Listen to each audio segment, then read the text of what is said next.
Hi everybody, I'm Dave Moog And I'm Chris Allen. and welcome back to part 3 of our Resident Evil series. We're doing the Jill Valentine run through, and just like the last time we've done a little switcheroo here and Christopher Allen is now at the helm.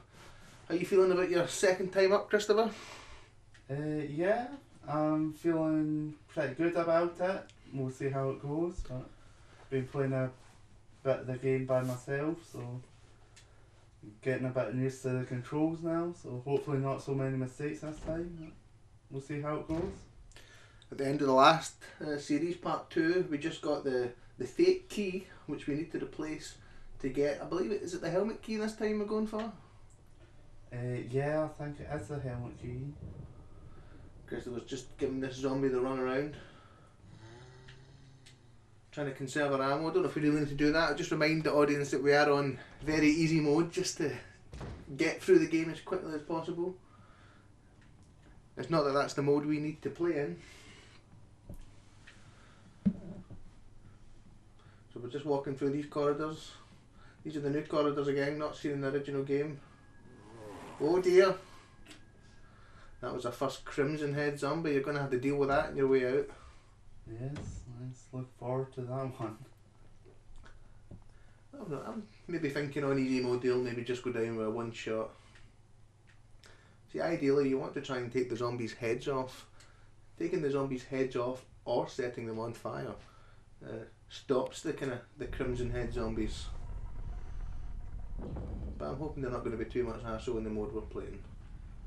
Yeah, I was actually another day. It's the headshots in this are entirely randomly generated, I believe. You would say that when it's you at the helm. Yeah. If anyone was watching part 2, I don't think I didn't get a headshot once. Is that about right? Yeah, I think we've had no headshots so far. That's not quite what I meant. I think I had it every time, but we'll not get into an argument. So there we go, we've got a new key and we're heading back out. Now we've got to try and get rid of this key. It's about opening as many doors as possible. Where are you going to head to next, Chris?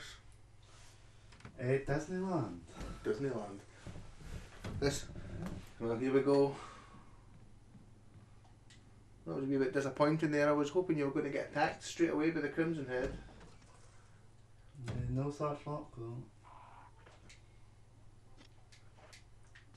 Is this where the broken door is? No, Oh, that's no, that. this is. Oh, I remember this part. You're at the wrong side of the building.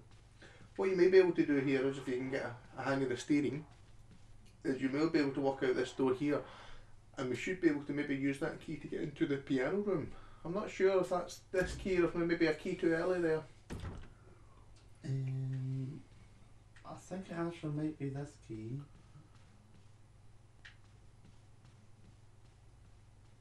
Let's have a wee look.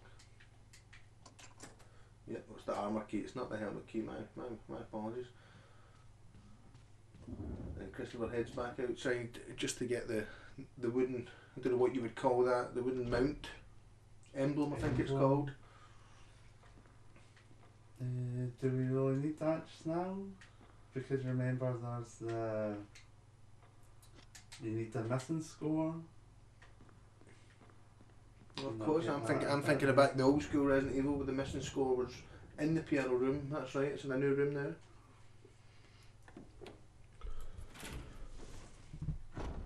We may also be able to use this key in this room as well, just to open the costume room. I'm not quite sure, on the ground floor. Just to. Yep. Oh no. No. We've got to get the helmet one for that. Is it upstairs? I think there might be another one. The room with, is it Forrest in it? Yes, this is also the room that you go if you're going to be getting the grenade launcher.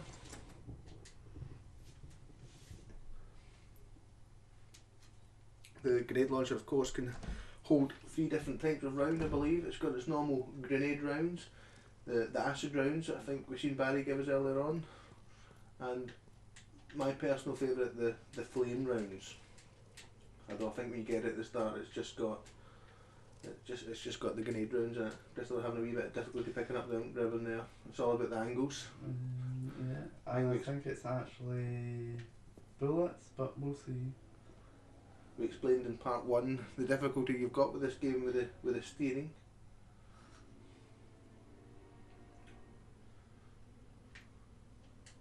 And there we go. I'm always surprised that given the size of the grenade launcher it only takes up 1 inventory space. And oh, what's happening there? He's not come back to life. You can't shoot your friend. It looks like we may have to change the DualShock controllers at some point. Oh, he's not down, he's not down. He's made the schoolboy error of turning his back on the super zombies. L2 for a dagger. Oh, do we even have a dagger? We've got 4 of them. But he's getting back up. Oh, that should be it. Slightly more powerful than the zombies we're used to in easy mode, but he is considered a super zombie. You'll notice, well, maybe not the angle we had there, but he certainly moves a lot faster. And now it will be take 2 to see Christopher can attempt to pick up the ammo or the ink ribbon, whatever it may be, the ammo. You'll also note his poor shock, his poor reload times as well.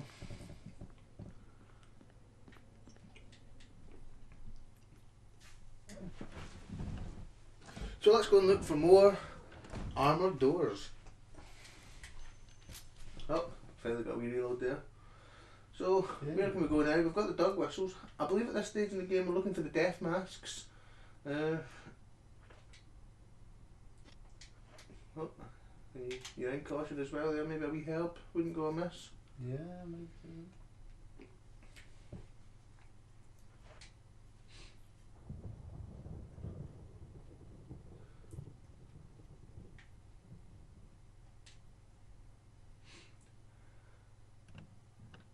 I think we're going to be heading for the gas room now.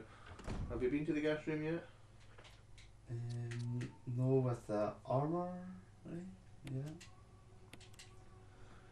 And we can possibly see if we can get in the door for the snake as well. I think getting that's maybe a key to it. Let's give it a try. No. So in we go. This was always a favourite part of mine, the encounter with Richard. It was also another terrible example of bad acting. Yeah. Has got slightly better for this show, and we'll let you enjoy this. This whole place is a killing zone. There are monsters. What did this to you? A big snake. And it had to be poisonous. Poisonous? Richard, hold on. Bring me serum. I saw some, but didn't bring any. I'll go and get it, okay? You're gonna make it. Thanks. Well, I'm surprised the mansion. Okay, I know it's got a secret laboratory in it, but how did they actually manage to come up with the idea to have enough serum to actually counteract the venom from a massive snake? Yes, and also at this point, I was actually disappointed with the trophy name for this, as it spoils the events later on in the game. I believe it's called something like Delaying the Inevitable or something. Like, I hate it when trophies do that. I would agree, but I think a lot of people playing the Resident Evil series know what they're in for with this genre. Yeah, I suppose you're right. Oh.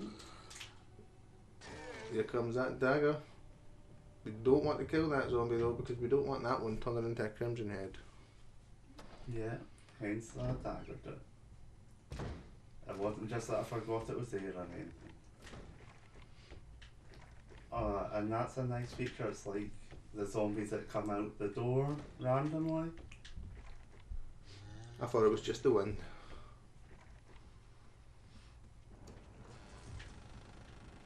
But we're going to have to deal with them on the way back up.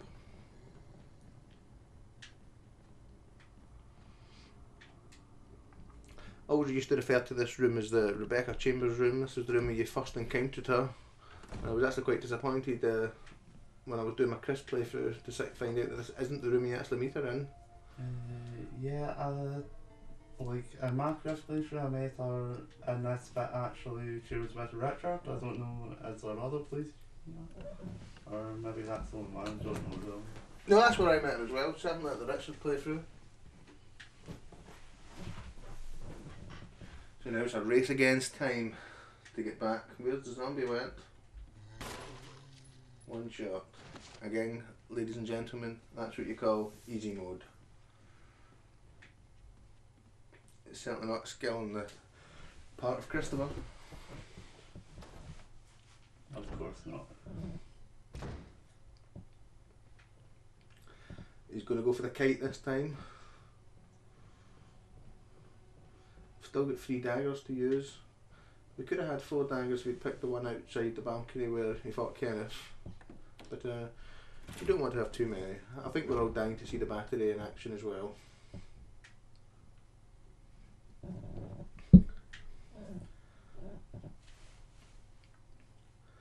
Although if memory serves me correct, I don't think we can quite go straight into the snake encounter at this point, can we? No, I believe that's the next key. Yeah. And if we'd brought the lighter, we could have brought the lighter in, you know, to light the candles, but we're not too far away from the save room round the side of this building. Here, Richard. So that's something we can certainly go back for. Well, you know it's an emergency. He's dying. Can't be stopping for lighters. Take it.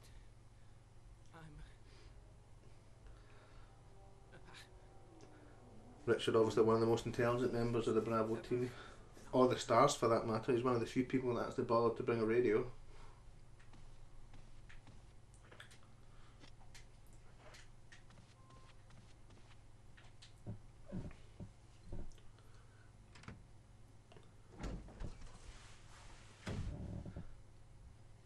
So let's go and pick up the lighter and see if we can find any more doors to use that key and get rid of it.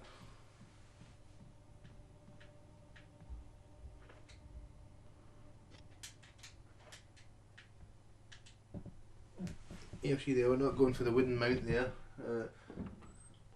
Again, I think when you know the game inside out, getting that second floor map isn't really the priority here.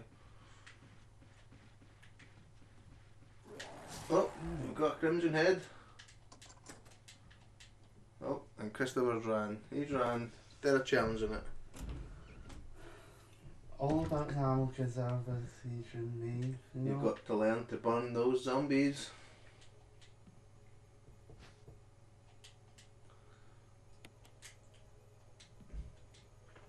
Got another wee medical supply here though, we've got to go and combine them. Just a reminder to anybody going for the top scores here, using the red and the green herbs doesn't affect your score at the end of the game, but using the first aid spray will.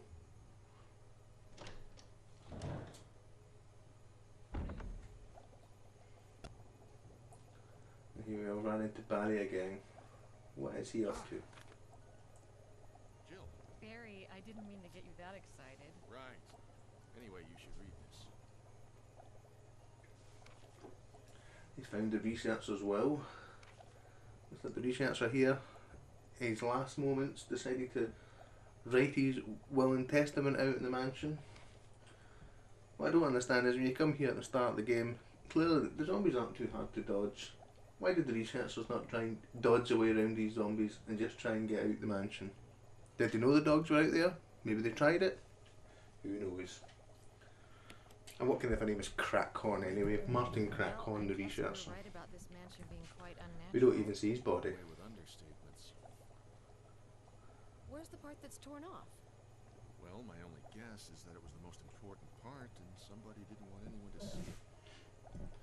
We will hopefully find the second part of the will later on.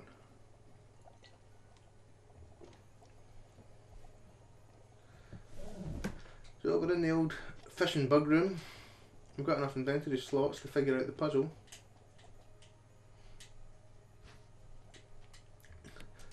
Must admit I've had a few hobbies in my time, but a collection of insects has never been one. Well, Christopher, you've got the odd weird hobby, don't you? Did I? I thought all my hobbies were perfectly normal. No, but though both me and Christopher are players of Magic the Gathering, that can be considered a bit of an unusual hobby. Although only one of us is good at it. I'll let you figure out which one that is. So here we've got Christopher. He's going to combine the hook into the bug here. This one's slightly different again to the original series. Similar idea. There's a wee bit of pushing and shoving in the room that you don't need to do anymore. And there's no ink ribbon in the professor's coat.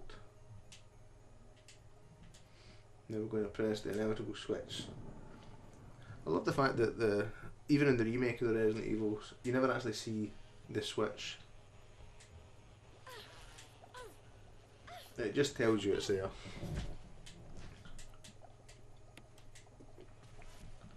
Now we've got that wind crest, which will come in handy if you want to get what in my opinion will be the best gun for Joe. Yes, I actually missed it in my first playthrough, as I didn't get it till much later in the game. I'll explain why probably at a later time. Yeah, we're getting more first aid supplies here. I wonder if this is. I used to always wonder if this is maybe where the researcher came. You know, is he in the bed? Has he killed himself? That may be why he's not turned into a zombie. Bear in mind, this is Resident Evil, not The Walking Dead. If you do choose to kill yourself, you won't come back as a zombie.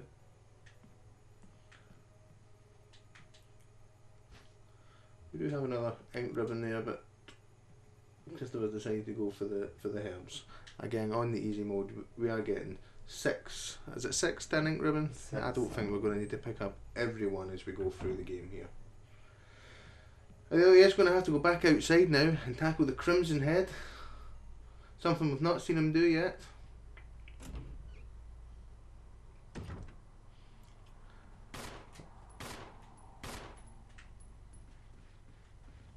That was a waste of 3 shots there. Oh, they're not difficult at all in this one. Oh, that one's got back as well. He's caught. As you may know, once you get caught by a Crimson Head, they are difficult to escape from. Christopher's got slightly lucky there that he's on the stairs as he's done it. Oh, Christopher. I'm really ashamed of that performance there. I thought it was a good performance. You had one down where you wanted him, and rather than take him down when he was on the floor, you went and walked into another one. Anyway, good news. It looks as though our good friend Barry, who we just seen upstairs, has left us a wee load of supplies. You can put that wind crest and probably a grenade launcher away as well. And we should try and get some of those supplies in the chest as well, because obviously they won't come back. And that's what I was talking about. They're called incendiary cells there. Don't know if I'm saying that quite correctly there. But they used to be called flame rounds in the original games. I'm certainly going to go with the flame rounds, that's what I know them as. We've also got a couple of first aid sprays. Again, back in the old days when I was a kid playing the first one, it used to just come up as an F aid spray. And as a youngster, we used to jokingly refer to it as the fade spray. We used to pretend it would make the zombies fade away. But don't try and use them on a zombie. You will find that they won't work. Still got another one there to pick up.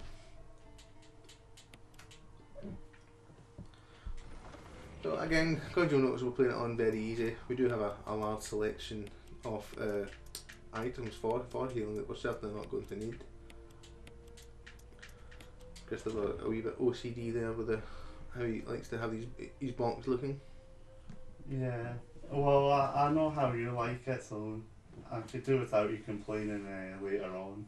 I like to have my first aid sprays at the bottom and all the medical at the top, useful items at the bottom. You're complaining already. And you'll also notice there that there is a wee note there on the wall that you can read, and that's just a wee note from Barry to let you know he's left the supplies there in the room. Christopher getting attacked by the Crimson Heads again. Oh, I was so hoping the doorknob was going to fall apart there. Ja, das sehe ich das.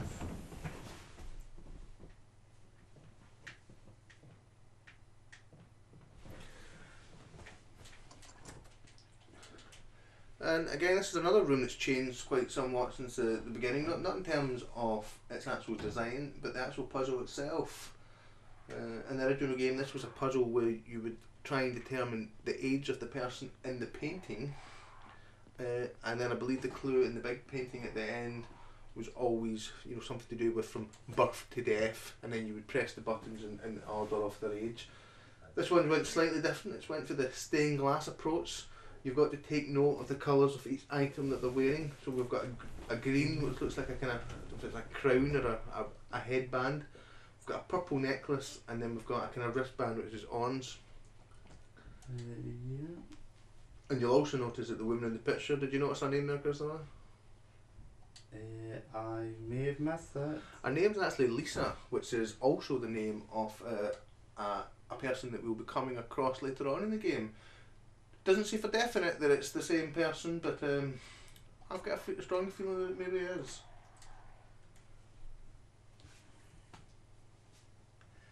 So here we go, the first one. So we've got this one's the one with the bracelets. We want to try and get the stained glass window here to turn on. So we've got green there, and green's still not the colour we want. So if we go head round to the other side, there will be another button to push.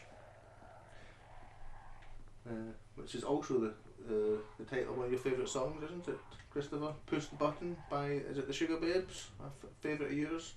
Oh, I love it. So push that button and let them know. So it's now turned white, so we've still not got quite the desired effect we want, because we're looking for ons there. We'll come back to it though. So this one's got the necklace. I believe you wanted the necklace to be green, is that right? It's not purple. Purple, was it a green helmet? Christopher's having a wee bit of difficulty with his primary and secondary numbers there. But don't worry, he'll get there in the end. Primary and secondary numbers. No, it's colours we're doing, Christopher. Yeah, that's one.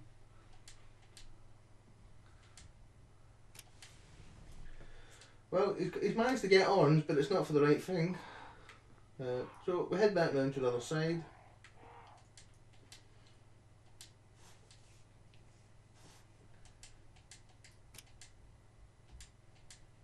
So we don't want anything to be white.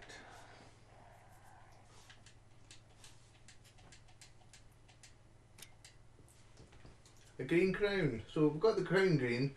So now we need to get the necklace purple and the bracelet to orange, and then we'll complete the puzzle.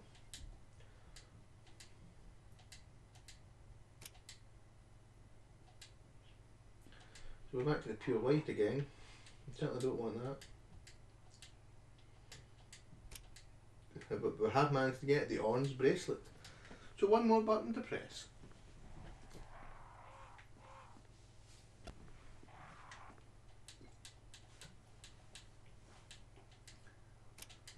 And that should be us. So if we head on back round to the main picture, there are two things that can happen here. A, we've solved the puzzle, we'll get a reward, or B, we'll be attacked by the crows in the room. How are you feeling, Christopher? I'm feeling pretty confident in this one. And just again, ladies and gentlemen, please remember the name from the lady in the picture, Lisa. We may be able to tell you a little something new about Lisa later on in the game. This is another new feature here. In the original game you got one of the crests there. This time you've got the death mask, so we can probably just run straight out of that gate if we unlock it. And no point in carrying that death mask about with us, so we'll take a wee detour possibly and just put it in its rightful place.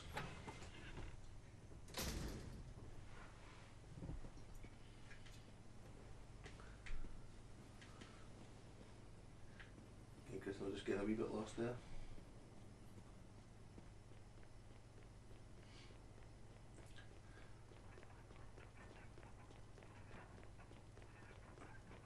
certainly is sharper graphics than the PlayStation 4 and on the old GameCube version.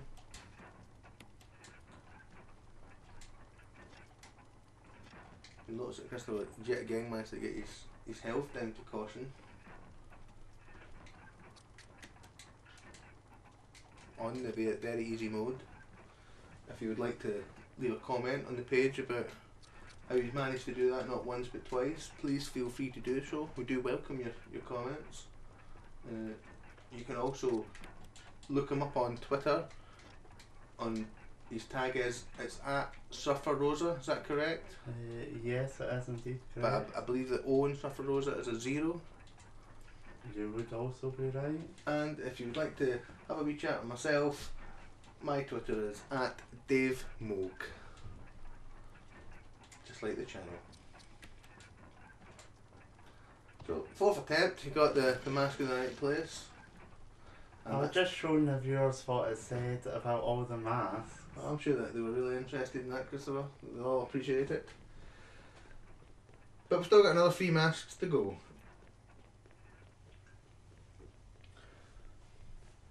We may also want to head round the back there and get the shotgun shells. And head back to our save room.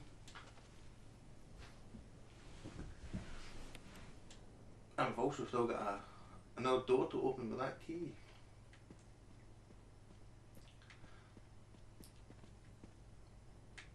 I think we might want to head back to the serum. The serum? Is that what you call that? Serum. The serum room. We can put our stuff away, and I think we might want to grab our lighter. I think we can actually also unlock some of the doors down the bottom. I think that might be where the keys is missing. The last door around there, as we head towards the room where you used the gems.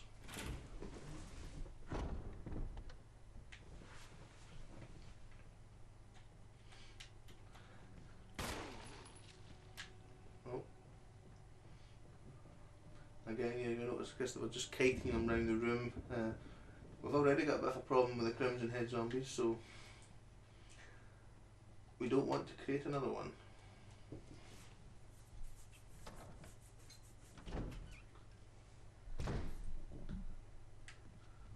It may also be wise just to give it a wee save. By all means, please make fun of us at our poor efforts on the very easy mode.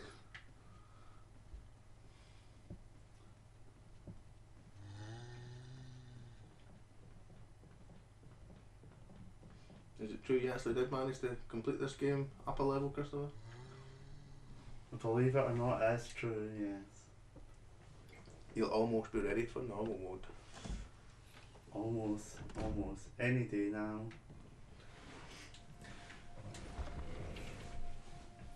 Anyway, that should just about wrap it up for my guys for part 3. I do hope you will stay with us for this series and tune in for part 4 when it's up on the site. Again, we'll be doing the old switcheroo again. It'll be me on the helm and Christopher will be the backseat driver. Yes, I'm looking forward to that part. Christopher, the only person known to have ever actually killed someone from backseat driving. Anyway guys, thanks very much, and please feel free to leave in your comments. See you next time, guys.